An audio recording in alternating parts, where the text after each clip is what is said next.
మన దేశ ఆర్థిక శాఖ మంత్రి నిర్మలా సీతారామన్ గారు పార్లమెంట్లో బడ్జెట్ని ప్రవేశపెట్టడం జరిగింది.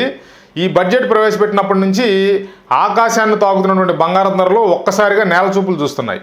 అంటే ఈవిడ బంగారం విషయంలో ఏమన్నా నిర్ణయం తీసుకున్నారా, ఎందుకు ఈ విధంగా తగ్గుముఖం పట్టాయి అనేది ఈ వీడియోలో చూద్దాం. గతంలో బంగారాన్ని ఇతర దేశాల నుంచి దిగుమతి చేసుకోవాలంటే దిగుమతి సుంకం అనేది ఎక్కువగా విధించేవాళ్ళు. ఇప్పుడు ఈ బడ్జెట్లో ఏంటంటే ఈ దిగుమతి సుంకాన్ని భారీగా తగ్గించారు. ఈ బంగారు ఆభరణాలు తయారు చేసేవాళ్ళు, పెద్ద పెద్ద గోల్డ్ కంపెనీలు ఏంటంటే బంగారాన్ని ఇతర దేశాల నుంచి దిగుమతి చేసుకుంటూ ఉంటాయి. అంటే వీళ్ళకి లభ్యత ఇక్కడ తక్కువ ఉంటుంది కాబట్టి ఇతర దేశాల నుంచి దిగుమతి చేసుకుని వాటిని ఆభరణాల రూపంలో మార్చి వాళ్ళు అమ్ముకుంటూ ఉంటారు. గతంలో నుండి దిగుమతి సుంకం ఎక్కువగా ఉండడం చేత ఏంటంటే ఈ బంగారం ధరలు భారీగా ఉండేవి. అదొకటి స్మగ్లింగ్ కూడా ఎక్కువగా జరిగేది. ఈ దిగుమతి సుంకం ఎక్కువ ఉండడం చేత ఏంటంటే అక్రమ మార్గంలో బంగారాన్ని మన దేశంలోకి తీసుకురావడం, ఇవన్నీ ఎక్కువగా కార్యకలాపాలన్నీ ఎక్కువగా స్మగ్లింగ్ కార్యకలాపాలు ఎక్కువగా జరుగుతుంటాయి.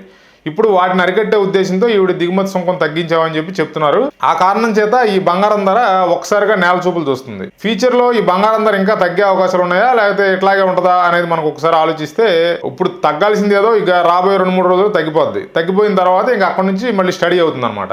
అంటే ఈ దిగుమతి సుంకం ఎంత పర్సెంటేజ్ తగ్గించారో అంత పర్సెంటేజ్ మీద ఈ వేరియేషన్ అనేది కనపడుతుంది మనకి, డౌన్ఫాల్ అనేది.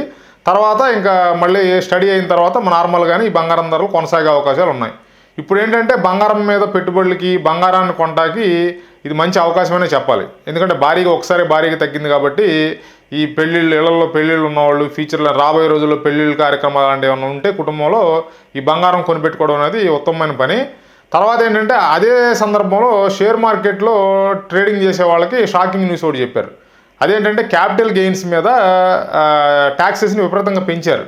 అని అంతకుముందు షేర్ మార్కెట్లో లాభాలు పొందితే దానికి కొంత ట్యాక్స్ వసూలు చేసేవాళ్ళు. దాన్ని ఇప్పుడు ఏంటంటే ఆ లాభాలు పొందిన దాని మీద, మూలధన లాభాల మీద ట్యాక్స్ని విపరీతంగా పెంచడం జరిగింది.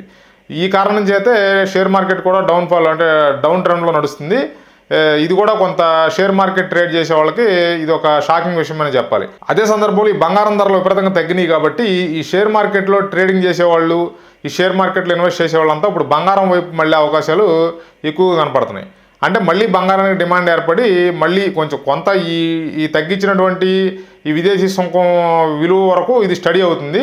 తర్వాత కాలంలో మళ్ళీ డిమాండ్ పెరిగి మదుపరులందరూ కూడా బంగారం వైపు రావడం, అంటే రేటు తక్కువగా ఉంది కాబట్టి ఇవన్నీ కార్యకలాపాలన్నీ జరిగితే మళ్ళీ రేట్లు పెరిగే అవకాశాలే ఎక్కువ కనపడుతున్నాయి.